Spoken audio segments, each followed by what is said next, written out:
본 방송에서 제공하는 부동산 정보는 투자 판단에 대한 조언입니다. 방송에서 제공하는 부동산 물건의 가치, 가격 상승 및 가격 하락에 대해서는 방송사에서 보장하지 않습니다. 안녕하세요. 여러분께 실속 있는 부동산 정보만 쏙쏙 골라서 알려드리도록 하겠습니다. 알부자, 알짜배기 부동산 정보, 오늘 11MC를 맡은 이혜은입니다. 자, 요즘에 뉴스를 보면 좀 안타까운 소식들이 많이 들려오고 있습니다. 빌라왕, 빌라 황제다 해서 전세 사기 피해자들이 굉장히 많이 고통을 받고 있는 현실에 대해서 보도가 많이 되고 있는데요. 이 피해자 절반에 달하는 인원이 보증보험 미가입자라는 점이 굉장히 또 안타까움을 더하고 있습니다. 미가입자 구제안도 마련이 되어 있는데 경매로 인해서 머물 곳이 없어진 피해 임차인들에게는 신규 임차를 위한 1%대 긴급 저리대출, 긴급 거처 등이 제공이 될 예정이라고 하죠. 이 같은 지원책에도 불구하고 피해 임차인들 사이에서는 불충분하다라는 비판이 잇따르고 있다고 합니다. 어쩔 수 없이 낙찰을 받기 위해서 경매를 진행하더라도 집값 하락에 대한 손해를 감수해야 하고요. 또 원치 않게 유주택자가 되는 만큼 청약 등에 있어서 무주택자 혜택을 유지하는 등의 향후 대안 마련이 필요하다라는 주장이 나오고 있습니다. 자, 이제부터는 부동산 투자 전략을 어떻게 세워야 할지 전문가와 함께 살펴보도록 하겠습니다. 자, 오늘 알짜배기 부동산 투자와 함께 알찬 부동산 정보 확인해 보시고요. 맞춤 투자 계획도 꼼꼼하게 세워보시길 바랍니다. 자, 알부자 방송 보시다가요. 알고 싶은 부동산 궁금증이 있으시다고 하면 전화, 문자 모두 열어두고 있습니다. 전화번호 02-3153-2594번 또는 무료 문자번호 013-3366-0110으로 상담 신청해 주시면 됩니다. 자, 저희 알짜배기 부동산 투자는 유튜브로도 함께 하실 수가 있는데요. 유튜브에 서울경제TV 검색을 해주시면 실시간 방송 입장하실 수가 있습니다. 실시간 스트리밍 방송 클릭해 주시면 부동산 궁금증 채팅창에 남겨보실 수가 있으니까요. 저희 전문가와 함께 꼼꼼하게 풀어드리도록 하겠습니다. 저희 알짜배기 부동산 투자에서 제공해드리는 조언은 전문가들의 조언일 뿐 부동산의 가치와 수익률을 보장하지는 않는다는 점 꼭 참고해 주시길 바라겠고요. 또한 서울경제TV, 서울경제신문은 당사의 브랜드입니다. 최근 당사를 사칭한 피해가 급격하게 늘고 있으니까요. 시청자 여러분들의 각별한 주의도 당부드리면서 자, 알짜배기 부동산 투자 지금 출발해 보겠습니다.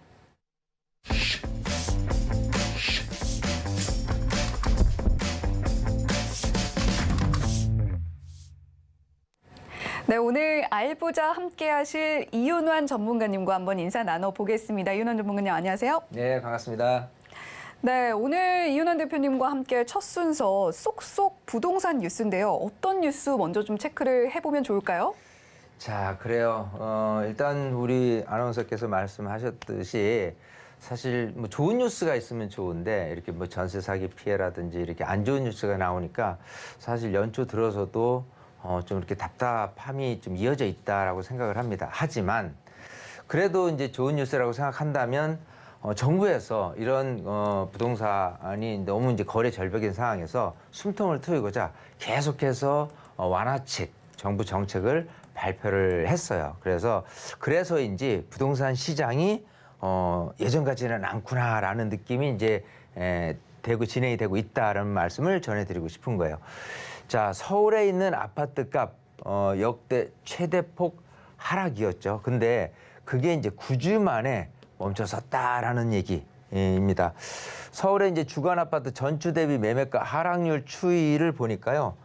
이렇게 해서 계속해서 소폭으로 이렇게 하락을 하는데 그야말로 역대 최대폭의 하락은 멈춰섰다라고 보면 좋을 것 같습니다. 자, 올해 1월 첫째 주 하락폭이 일주 전보다 줄었고요. 폭이 이제 줄었다는 거예요. 하락은 하락이지만. 자, 저번 주까지 8주 연속 역대 최대폭 하락 후에 9주 만에 최대 하락폭은 멈췄다라는 거죠. 이제 하락폭이 조금 이렇게 다소 진정 국면에 있다라는 분위기. 또 아파트 매물 건수도요. 이 한 달 전에 비해서 2.3%가 오히려 감소됐다. 그만큼 좀 거래가 늘어난 게 이제 이런 영향이 있다라고 보면 좋겠고요. 이 정부의 이유는 그렇습니다. 이 정부의 종부세라든지 뭐 취득세, 양도세 등등 해서 규제 완화 정책 등의 영향으로 그렇게 되지 않았겠느냐 지금 이렇게 보고 있습니다.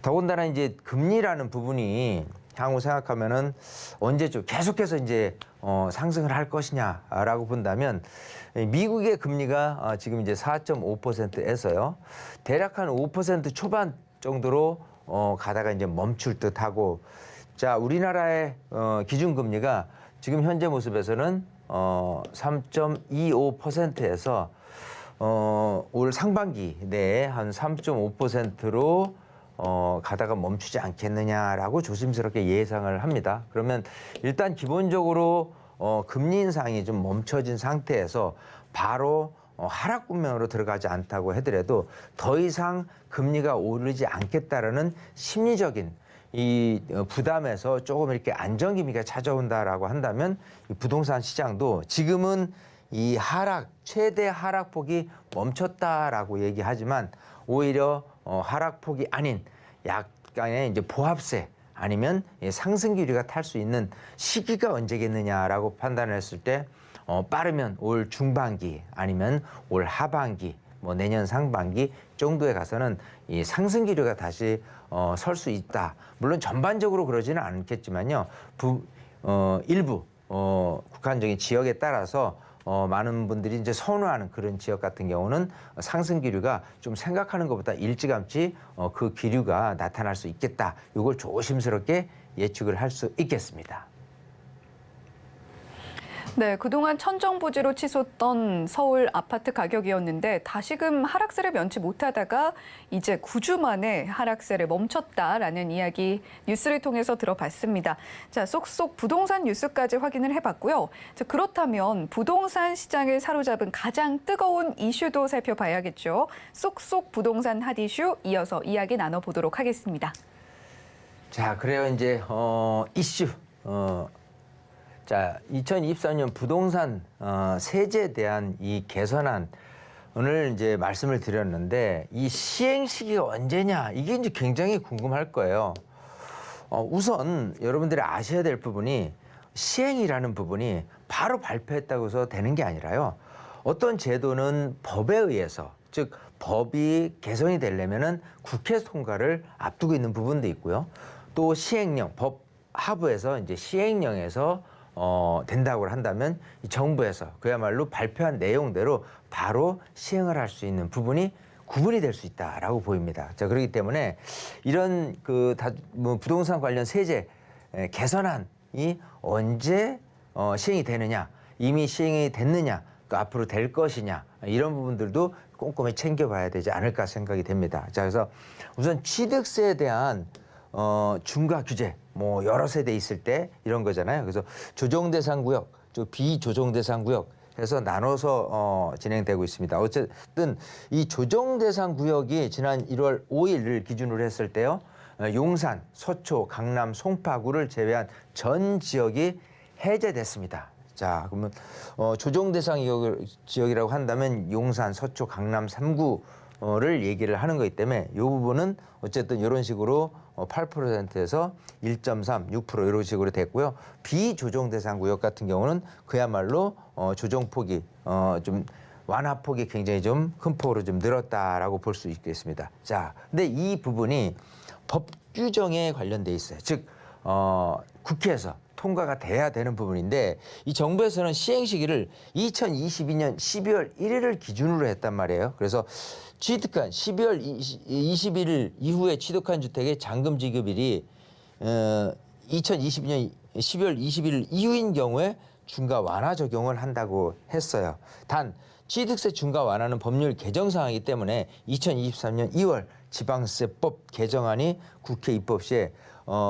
통과가 된다면 소급 적용할 계획이 있다라고 보시면 되겠습니다. 즉 현재 모습에서는 중과된 상태로 취득세를 내야 될 것이고요.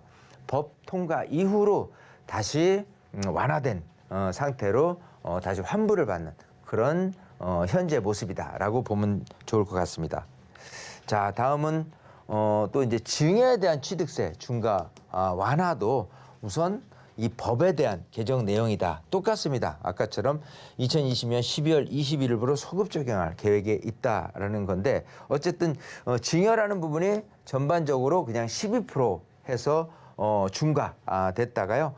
이 개선안을 보니까 조정 대상 구역에서는 이런 식으로 중과세율을 6%, 그렇지 않은 부분에서는 3.5%로 과세가 된다라고 보면 될 것 같습니다. 자, 다음은 민간 임대주택.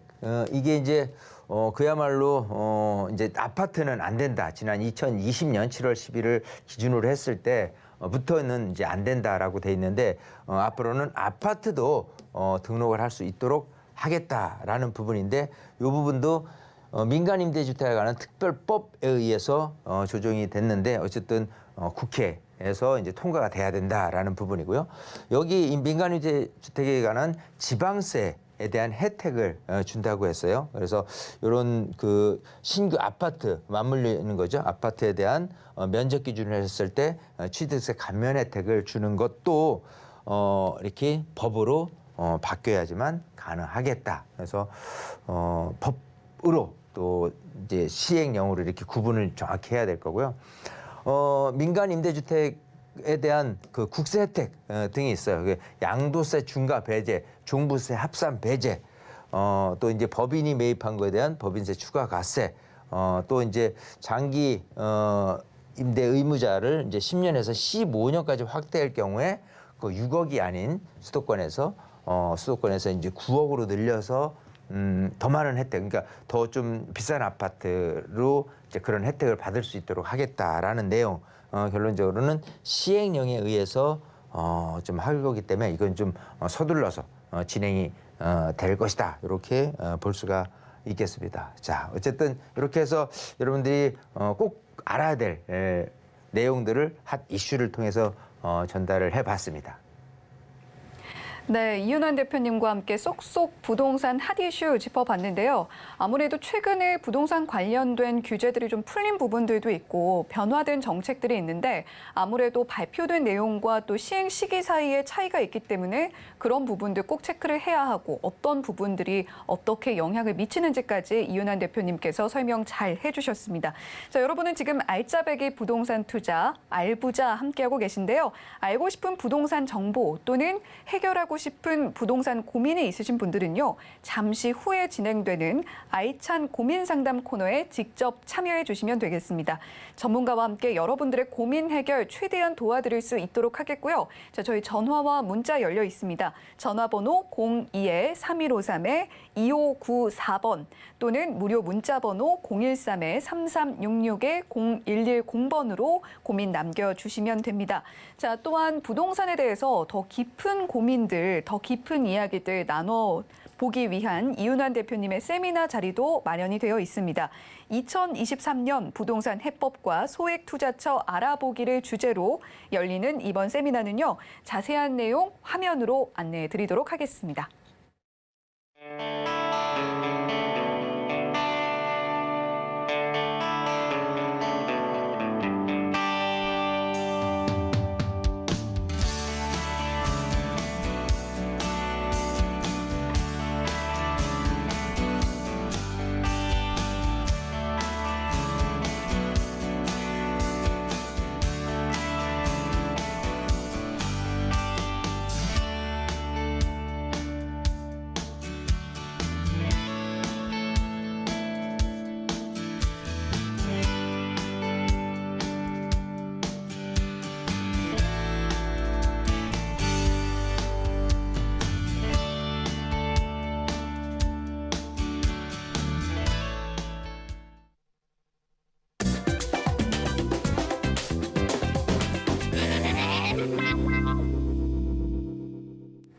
네, 알부자 함께하고 계신 우리 시청자 여러분들을 위한 시간이죠. 알찬 고민 상담 시작해 보도록 하겠습니다.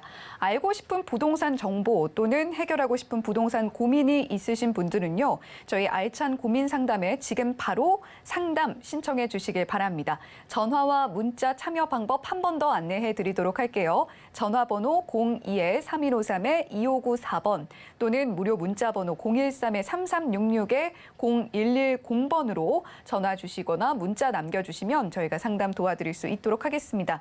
자, 더불어서 문자 상담 보내실 때는요. 보유하거나 투자하고 싶은 곳의 매물명, 지번, 면적, 투자 금액 등 궁금하신 점 상세하게 남겨주셔야 상담이 가능하니까요. 이 점 유의하시면서 상담 신청해 주시면 좋겠습니다.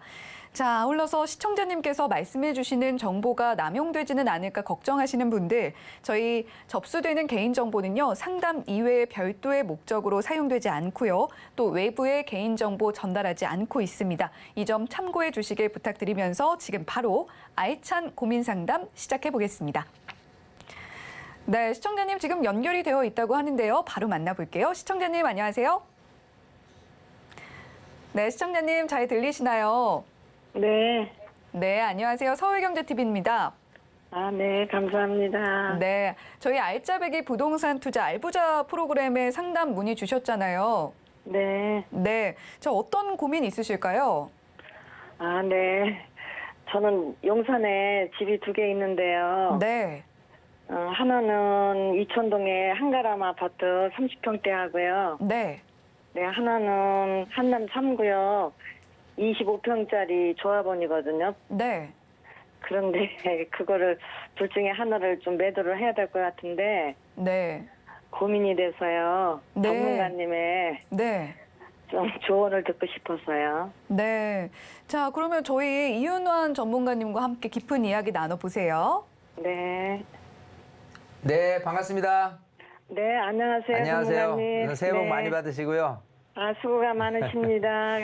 자, 지금 용산에 네, 그 이천동에 그 건영 한가람 아파트를 갖고 계세요. 하나는. 네, 또 하나는 그 한남 3구역에 이제 입주권을 갖고 계신데, 네. 자, 이거를 그 왜 파시려고 하세요?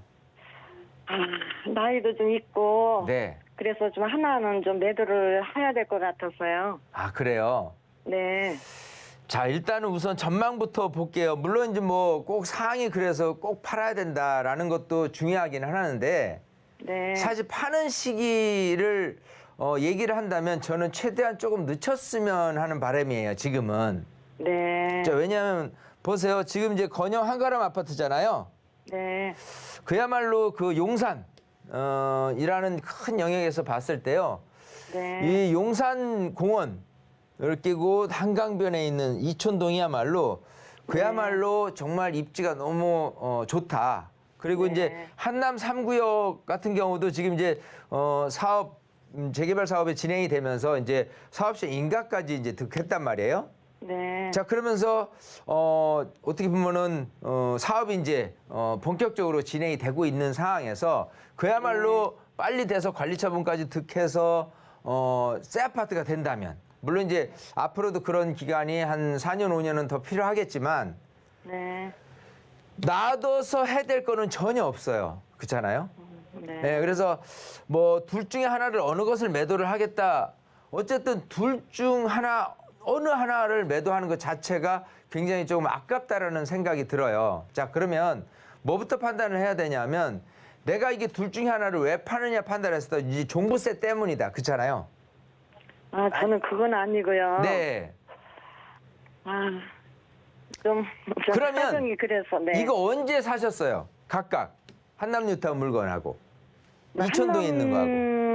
뉴타운 거는 한 20년, 한 21년 정도 됐고요. 21년. 네, 이천동 거는 저희가 분양을 받았어요, 그거는.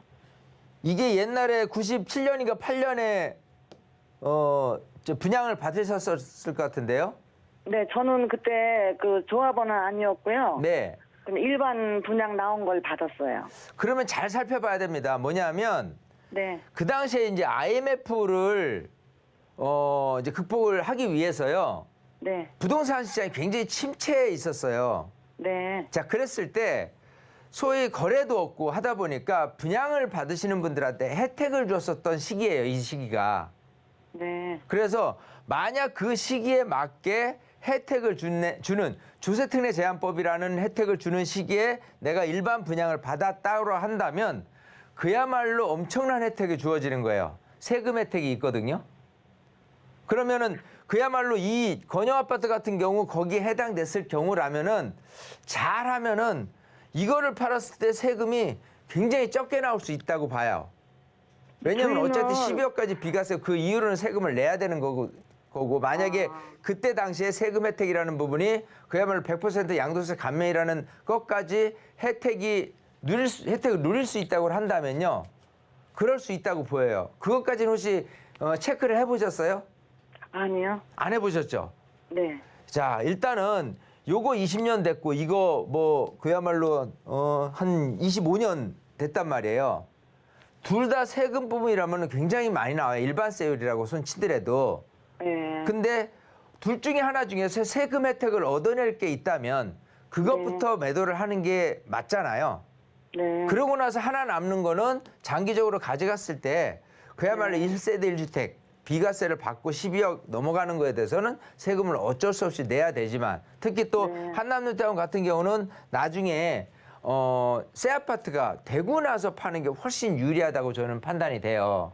네. 그러면 지금 둘 중에 다 좋기는 한데 한가람 재건축 같은 경우는 한가람 아파트 같은 경우는 당장 뭐 재건축이나 이런 게 아닌 그야말로 용산 시대에 맞는 그 입지면에서도 굉장히 좋기 때문에 좀 가져가도 된다라고는 얘기는 하지만 상황도 그렇고 또 만약에 지금 제가 말씀드린 대로 조세특례 제한법에 대한 혜택을 얻어낼 수 있다면 이거를 매도하는 게 맞겠다라고 말씀드리고 싶은 거예요. 아시겠죠?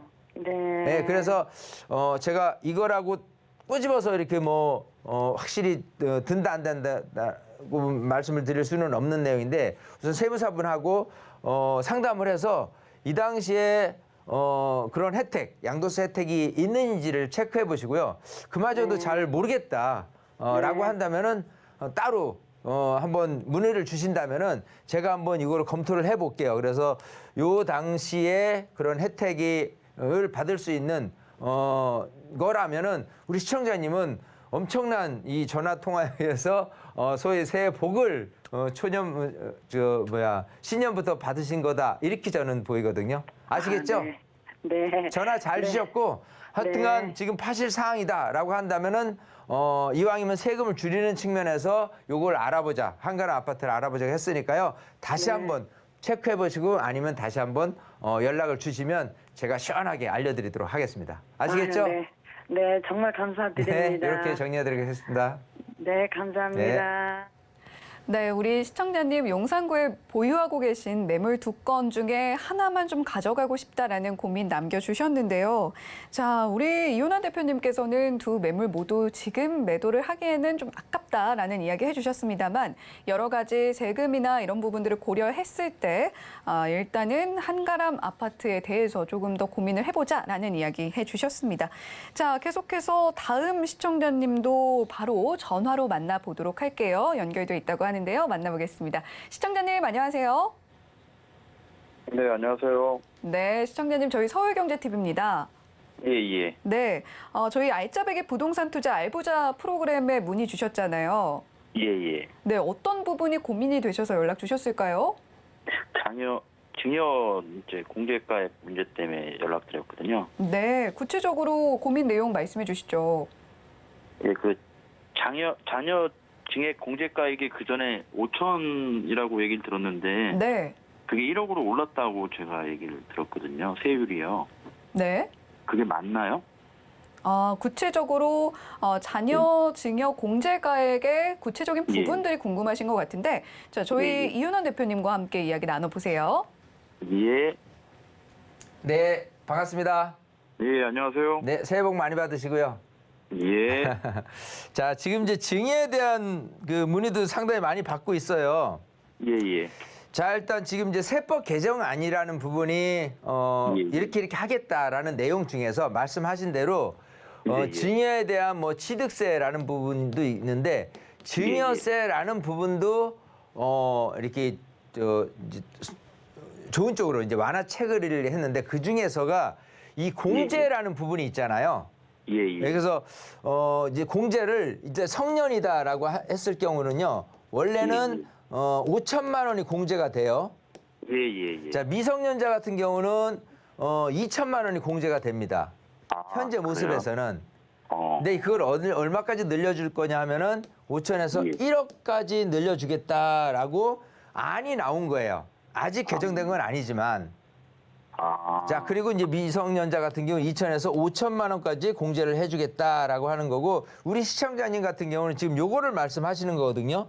예. 자, 그래서 1억이 공제된다. 예전에는요, 예, 그렇습니다. 자녀들한테 소위 이제 증여를 해주겠다라고 했을 때, 예. 소위 5천만 원이 공제되니까, 예. 세율적으로 봤을 때요, 증여세율은 1억까지는 10% 세율이에요. 예. 그리고 5억까지는 20% 세율이고, 예. 또 이제 5억에서 10억 사이는 30%예요. 그 이상 내는 세율은 굉장히 조금 과하니까, 만약에 자녀한테 뭐 증여를 해주겠다라고 한다면 여유 예. 있으신 분은 한 5억, 이제 공제가 예. 5천이니까 5억 5천까지, 그죠? 예. 그리고 좀 여유가 좀 적으시면, 저는 사실 여유가 좀 있다고 손치더라도 증여는 좀 작게 1억 정도로 했으면 그렇게 좀 많이 추천을 드려요. 자, 근데 지금 이게 공제가 또 5천이었었으니까 1억 5천이었었단 말이에요.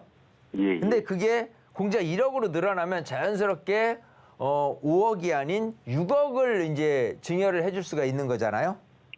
그리고 소액 같은 경우는 1억에 플러스 1억이 공제되니까 2억까지 공제가 된다라고 볼 수가 있잖아요.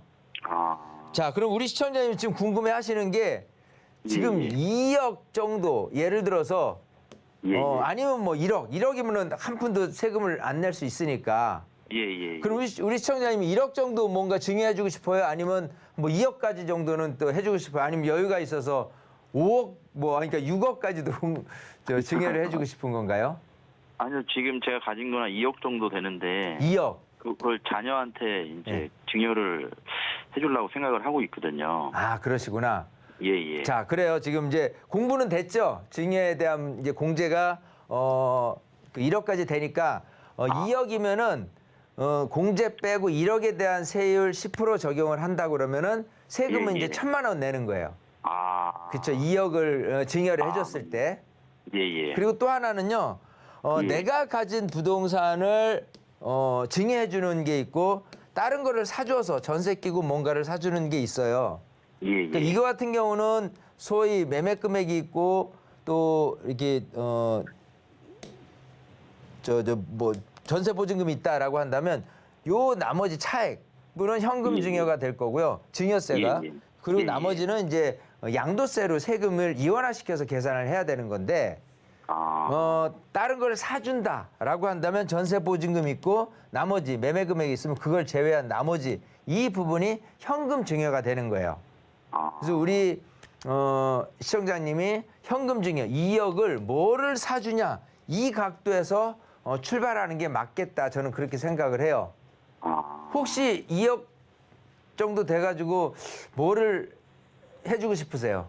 자녀한테. 이제 지금 이게 나중에 그 상담 받을 수 있는 거죠? 그렇죠. 상담 받을 수 있어요. 예. 예. 저도 지금 이제 부동산 쪽으로 이렇게 지금 증여를 해주려고 생각을 하고 있는데, 네. 예. 지금 그 어떤 거를 어떻게 해야 좋을까요? 그게? 자, 저는 이렇게 생각합니다. 이렇게 예. 결론을 내려볼게요. 뭐 구체적인 예. 상담이 필요하시면 나중에 이제 예. 디테일하게 말씀을 드려보겠지만, 예. 자, 이제 자녀한테 2억 정도 되는 거를 증여로 뭐를 해주냐. 이제 아파트가 될 수도 있잖아요.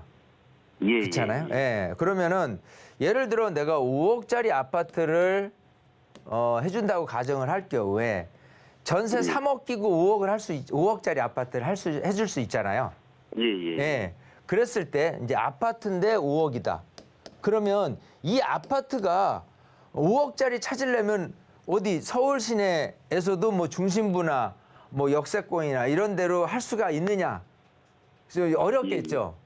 그렇죠. 뭘 아주 평형이 작은 거는 뭐 가능할 수 있거나, 아니면 지역이 조금 이렇게 변두리 지역은 가능할 수 있다고 보지만은, 이 5억 갖고 서울에서 변두리 아니면은 수도권에 아니면 뭐 지방까지 불사해서 이렇게 했을 때 향후에 부동산 시장이 좋아졌을 때 얼마까지 올라가겠느냐, 이거를 판단을 해봐야 되잖아요. 예, 자녀 증여니까. 자, 근데 만약에 똑같은 5억인데 예를 들어 아파트가 아닌 뭐 예를 들어 빌라를 그 증여를 해준다고 가정해요. 그러면 당장 아파트가 거주 요건이 좋아서 일석이조, 즉 내가 사는 것도 중요하지만 그러니까 사주는 것도 중요하지만 거주까지 목적으로 했을 때도 이렇게 생각하시는 분들이 많이 있거든요.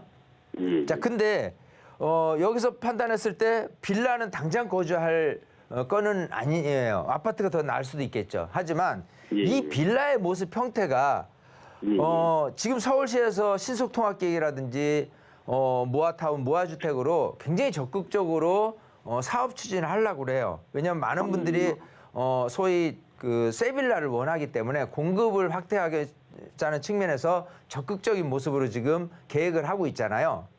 자, 그러면 뭐 신통계획이라든지 모아주택, 모아타운으로 해서 좀 가능성 있는 곳에 빌라를 사준다면 시간이 이제 아직 자녀가 아직 뭐 결혼할 나이도 그렇고 시간은 아직 필요하다고 한다면 저는 오히려 이게 전망은 조금 더 유리하지 않나 생각을 하는 거예요. 이해되시겠죠? 그러니까 그런 측면에서의 2억을 뭐 전세 끼고 투자를 해준다면 변두리 지역의 아파트보다는 좀 더 유리할 수 있겠다라고 보이고요. 이 빌라를 어느 지역에 할 거냐라고 한다면 저는 조금 더 이제 연구하고 공부를 좀 하셔야 되겠다. 저는 그렇게 생각을 해요.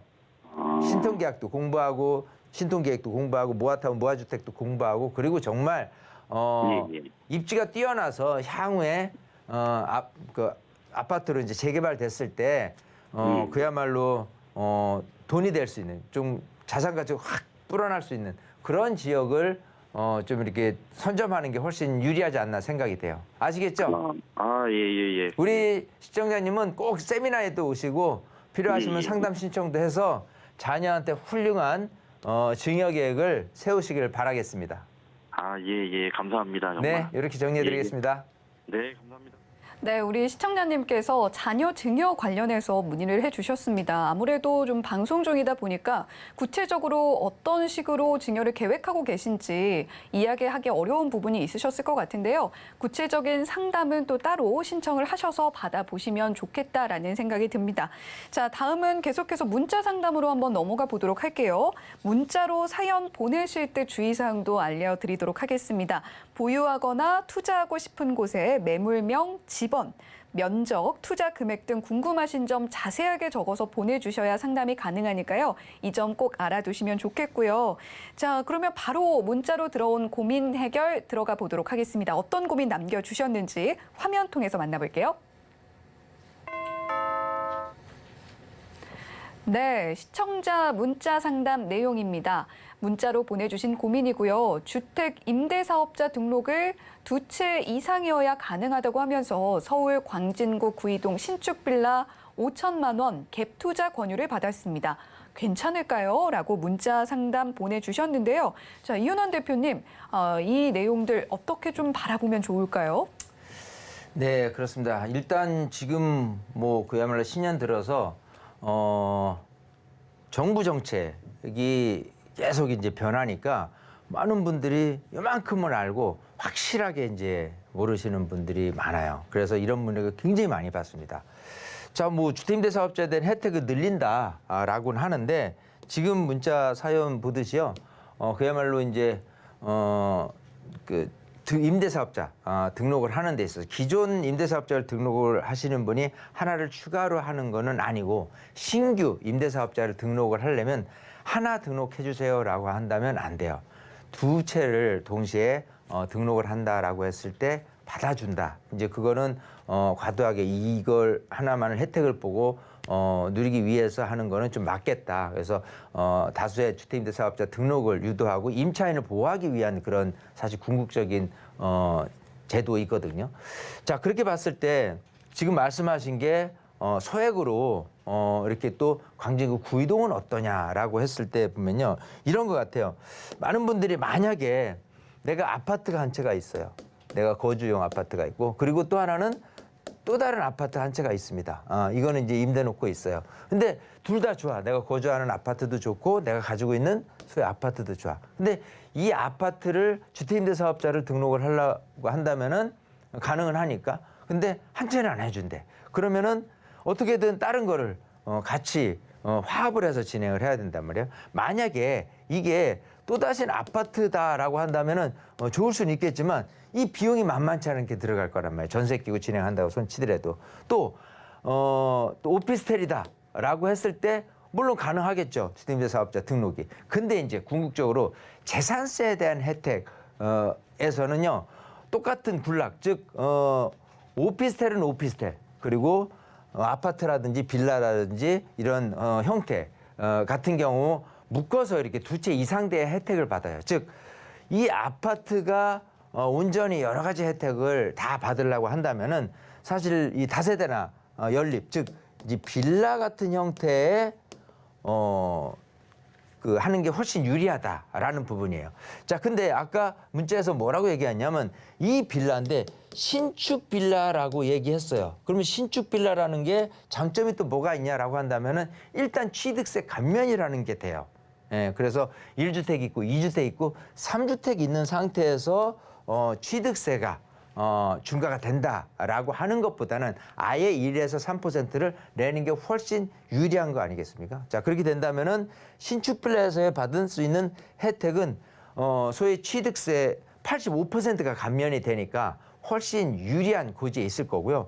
그리고 전세를 끼고 갭을 투자를 한다고 그러면 아무래도 이제 신축 빌라에 대한 이제 주거 선호도가 높으니까 구빌라보다도 훨씬 또 유리하겠다. 전세가 구빌라인데 또 오래됐다. 뭐 요즘은 뭐 반자 선호도가 굉장히 이제는 거의 없어지고 있는 형태지만 그런 것 같은 경우라면 상당히 다시 재전세를 놓거나 이렇게 임대를 맞출 때 어려움이 있겠지만은 이런 신축 빌라다 그러면은 꾸준히 임차인이 나가고 나서 또 다른 임차인이 들어갔을 때는 계속해서 소위 임차인이 있는 상태로 끌고 갈 수 있겠다라는 부분이에요.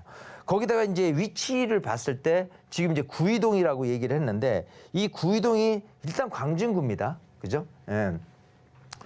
근데 광진구 안에서도 이 한강에 접해 있는 구가 이쪽부터 이제 뭐 광장동이라든지 구이동이라든지 자양동이라든지 이런 식으로 또 이어져 있는데 이 구이동도 이 한강변에 붙어 있는 이쪽 라인 같은 경우는 상당히 조금 한강변 이제 아파트촌으로 돼 있고요. 가격도 의외로 조금 비싼 지역이다. 조금 더 소액 투자라고 한다면 이쪽 아차산역 부근에 있는 쪽이 훨씬 유망할 수 있겠다라고 보여요. 그런 측면에서 우리 문자 사연이 들어온 것 같고요. 저는 어쨌든 이 부분에서 만약 한다고 그러면 갭이 좀 적더라도요. 일단 탄탄한 전세, 뭐 깡통 전세도 있다고는 하는데 여기 같은 경우는 충분히 깡통 전세의 위험이 있는 지역은 아니라고 보입니다. 왜냐하면 이 매매금하고 전세금하고 같거나 아니면 전세금액이 오히려 비싼 상태에서 그런 어떤 사고 사례도 많이 이어지는데 여기는요 전세 거주자의 이제 거주 선호도가 굉장히 높은 지역이에요. 학군도 좋고 교통도 좋고 하기 때문에 그래서 이쪽에서 소위 뭐 5촌 이하의 전세를 끼고 투자를 한다 그러면 굉장히 좀 미래 가치는 훌륭하다. 저는 그렇게 볼 수 있으니까요. 전략, 주택임대사업자에 대한 혜택도 보고 그다음에 미래 가치까지 볼 수 있는 그런 부분이라고 그러면 저는 괜찮겠다. 이렇게 말씀드리고 싶습니다. 네, 오늘도 알부자 시청자님께서 남겨주신 고민들 풍성하게 상담 진행을 해드렸습니다. 자, 이효난 대표와 함께한 알찬 고민 상담은 여기까지 하도록 하겠습니다. 상담 내용 잘 참고해 보셨다가요. 현명한 투자에 충분히 도움 받아보시면 좋겠고요. 자, 계속해서 이효난 대표의 쏙쏙 부동산 지역 탐방이 이어집니다.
네, 알부자와 함께하고 계신 여러분들을 위한 코너입니다. 알짜배기 부동산을 소개해드릴 예정인데요. 자, 쏙쏙 부동산 지역 탐방, 오늘은 어떤 곳으로 떠나볼까요, 대표님?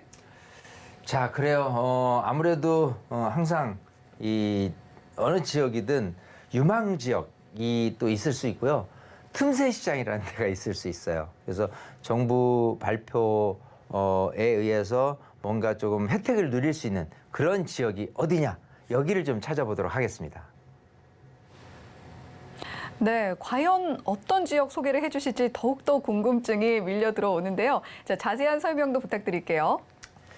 자, 그래요. 어느 지역이 좋냐? 우선 이거부터 알아야 될 것 같아요. 뭐냐면 기본적으로 지난 1월 5일부로요. 이제 경기도에 뭐 광명, 과천, 하남 그리고 성남, 분당구, 수정구가 이제 해제됐어요. 이제 해제는 규제 지역이라고 하다 보니까 이제 조정 대상 구역 그리고 투기 과열 지구가 해제됐잖아요. 그리고 더불어서 서울 전 지역이 해제가 됐는데 어디가 빠졌느냐? 그게 바로 용산구 그리고 서초구, 강남구, 송파구 네 군데를 제외하고는 다 해제됐습니다. 자, 그렇게 된다면 이 자연스럽게 그 소위 조정대상 구역 투기과열지구로 남아있는 용산이나 서초, 강남, 송파 같은 경우는 소위 거래 어떤 주택을 이제 뭐 아파트를 이제 매입한다고 해도 부담이 될 것이고 파는 사람도 부담이 될 수밖에 없는 거예요. 이 조정대상 지역 또 투기과열지구 이 둘 다가 기본적으로 뭐 대출 규제라든지 뭐 취득세 또 뭐 양도세 또 종부세 이런 것까지 다 엉켜 있어서 세금에 대한 부담이 큰 곳들이란 말이에요. 그러면 자연스럽게 앞으로 많은 분들은 여기를 피해서 어딘가로 조금 몰려드는 이 풍선이라는 게 이렇잖아요. 똑같은 양이 있어요. 풍선이 이렇게 불었어요. 그럼 요만한 동그란 풍선에 이쪽을 확 눌러요. 그러면 어딘가가 이만큼이 부풀어 오르는 그게 이제 풍선 효과라고 한다면 이 지역을 제외한 나머지 주기에서 많은 분들이 관심을 가질 만한 지역이 어디냐 이걸 보는 것도 지금의 우리가 이제 지역 탐방을 하는 거에 골자가 아닌가 이런 생각을 하고요. 또 지금처럼 소위 이런 조정대상 구역이나 투기 과열지구가 해제됐어요. 근데 그거 해제된 것 말고도 또 추가적으로 규제가 된 부분이 뭐가 있냐면 이 토지거래 허가구역이다라고 보시면 됩니다. 많은 분들이 이제 노출하는 부분이 뭐냐면 토지거래 허가구역이 뭐지라고 이렇게 오히려 전혀 모르시는 분들도 있는데요. 이건 뭐냐면 내가 어떤 뭐 주택을 산다거나 아니면은 뭐 상가를 산다거나 했을 때 실거주를 목적으로 하신 분에 한해서 이 허가를 내어주는 그야말로 규제책입니다. 자, 이런 부분이 어디에 있냐라고 한다면요. 국제 교류 복합지구죠. 마이스 산업지 이제 잠실 근처에 있는 곳 강남구 삼성동, 첨당동, 대치동, 송파구, 잠실동이 이 토지거래 허가구역이다. 그리고 주요 재건축 단지로서는 양천구 목동이죠. 또 영등포구 여의도 그리고 이 성동구 성수동의 이제 성수 전략정비구역 그리고 이 강남 압구정 일대 여기가 지금 아직도 토지거래 허가구역으로 묶여 있다라고 보시면 될 거고요. 이 허가구역이 이제 2023년 4월, 2023년 6월까지가 이제 허가구역이 이제 지정되는 기간이에요. 근데 그 기간이 흘렀을 때 과연 이걸 일시로 해제할 것이냐 아니면 조금 연장을 할 것이냐 이게 이제 서울시에서 그 권한을 가지고 있는데 굉장히 좀 고민이 많을 것이다라는 부분이에요. 그래서 이 부분마저도 사실은 거래가 쉽지는 않겠다라는 부분이에요. 즉 토지거래 허가구역에 지정이 됐다라고 한다면요, 주택에 대한 대지 지분이 6제곱미터가 넘어가면 허가를 받아야 돼요. 내가 입주를 해야 됩니다. 집으로. 예. 그래서 그걸 아닌 뭐 전세 끼고 사놓는다. 그거는 허가 대상이 아니고요. 소위 이제 상가다라고 하더라도 15제곱미터 대지권 비율이요. 그게 넘어갔을 때 내가 들어가서 영업을 해야지만 허가가 나온다. 하기 때문에 굉장히 매입하는 데 있어서 까다로울 수밖에 없는 곳이 이 토지거래 허가구역이고 아까 얘기한 대로 재건축 단지라든지 국제 교류 복합지구 인근 잠실 일대인 거고 또 이 신속통합기획 주택재개발 사업 예정지 같은 경우 뭐 공공재개발 예정지 이런 부분들도 사실은 토지거래 허가구역으로 묶여 있습니다. 자 그렇기 때문에 어찌 보면은 토지거래 허가구역으로 묶인 곳은 소위 매입하기가 정말 어렵겠구나 이렇게 생각하시면 돼요. 자 그래서 이 토지거래 허가구역을 허가구역이 묶여 있는 그런 곳 같은 경우에는 이제는 거래가 안 되고 반사이익을 얻을 수 있는 곳이 어디냐를 살펴보는 게 지금은 가장 중요한데 그곳이 어디냐를 지도를 요 앞전 단계 이제 지도를 한번 살펴보시면 그 얘기를 나누기가 좀 편할 수 있는 게 아까 이제 허가구역으로 그러니까 이렇게 조정대상구역 투기가역으로 지정된 곳이 있어요. 자 그랬을 때 여기 소위 이제 용산, 서초, 강남, 송파를 제외한 나머지 중에서 좀 많은 분들의 관심이 있을 수 있는 지역이 어디냐라고 살펴본다면 이 성동구하고요, 이 광진구가 한눈에 싹 들어올 수 있어요. 왜냐하면 이 서초, 강남, 송파, 강남 3구죠. 거기다가 용산구가 이런 식으로 그 해제가 안 됐단 말이에요. 자, 그랬을 경우에 이 강남 한강 위쪽은 이 성동구가 자리하고 있고요. 그리고 송파 위쪽도 이 광진구가 자리하고 있어요. 그러면은 자연스럽게 이 규제 지역을 떠나서 또 아까 토지거래 허가 지역을 떠나서 많은 분들이 좀 관심을 갖고 유입될 수 있는 정말 그 지역으로서는 굉장히 조금 희망이 밝은 곳, 미래 지향적인 곳, 또 강남구 가까운 곳, 한강을 볼 수 있는 곳이 어디냐라고 한다면은 그야말로 성동구하고 광진구가 굉장히 좀 유망하지 않겠느냐 생각을 하는 거예요. 물론 한강에 접해 있는 거를 따진다 그러면은 이렇게 강북 쪽으로는 마포구, 용산구, 성동구, 광진구 그리고 또 한강 이남 쪽으로는 강서구, 영등포구, 동작구, 서초, 강남, 송파, 강동이 있습니다. 근데 여기처럼 규제 지역이라는 곳은 굉장히 많은 분들의 관심을 갖고 있기 때문에 풀어주기는 조금 어렵겠다라는 부분인 만큼 이곳이 핵심 지역이라고 했을 때 이 핵심 지역하고 얼마나 가까이 있느냐를 판단한다면 강동구도 될 수 있고 동작구도 될 수 있다고는 보여요. 자, 그렇지만 그래도 아까 얘기한 대로 한강을 기준으로 봤을 때 이런 곳하고 연계돼서 가장 접근성이 좋은 곳이 어디냐라고 판단한다면은 그래 나머지 한강에 접해 있는 이 전부 서울에서 25개 구 중에서 11개 그 중에서 핵심 지역으로 따진다면은 강북에서는 용산구, 성동구, 광진구가 될 수 있다. 자, 그렇게 된다면 서초구, 강남구, 송파구와 연계된다면 지금은 용산과 강남 3구라고 얘기하지만 나중에는 용산과 성동구, 광진구까지 포함한 상태에서 강북 쪽에서는 용산구, 성동구, 광진구, 강남 쪽에서는 서초구, 강남구, 송파 해서 강남북 6구라는 곳이 가장 떠오를 수 있는 지역이다라고 생각이 되기 때문에 여기에 많은 분들 관심을 가져보면 좋을 것 같다. 이렇게 말씀드리고 싶습니다. 네, 부동산 규제 지역 해제에 따른 이점이 극대화될 것으로 보이는 지역 어디인지 쏙쏙 부동산 지역 탐방 통해서 알아봤습니다. 자, 여러분 지금 알짜배기 부동산 투자 알부자 함께하고 계신데요. 알고 싶은 부동산 정보가 있다 또는 해결하고 싶은 부동산 고민이 있다라고 하시는 분들은 전화번호 02-3153-2594번 또는 무료 문자번호 013-3366-0110번으로 지금 바로 상담 남겨주시면 고민 해결 도와드릴 수 있도록 하겠습니다.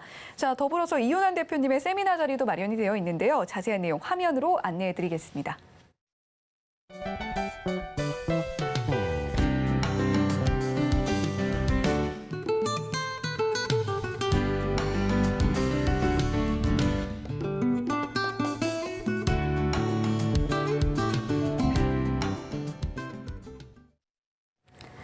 네, 저희 알부자 알짜배기 부동산 투자에서 제공하는 정보는 전문가들의 조언일 뿐 해당 부동산의 가치와 수익률을 보장하지 않고요.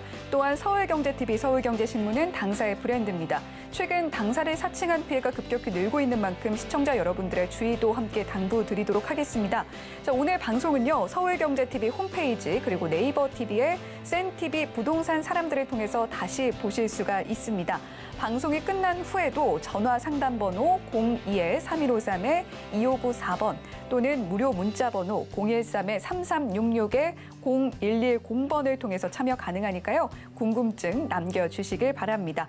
자, 알짜배기 부동산 투자 오늘 준비한 내용은 여기까지입니다. 시청해주신 여러분 고맙습니다.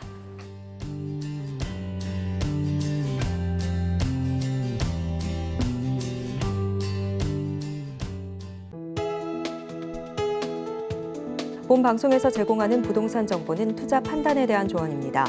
방송에서 제공하는 부동산 물건의 가치, 가격 상승 및 가격 하락에 대해서는 방송사에서 보장하지 않습니다.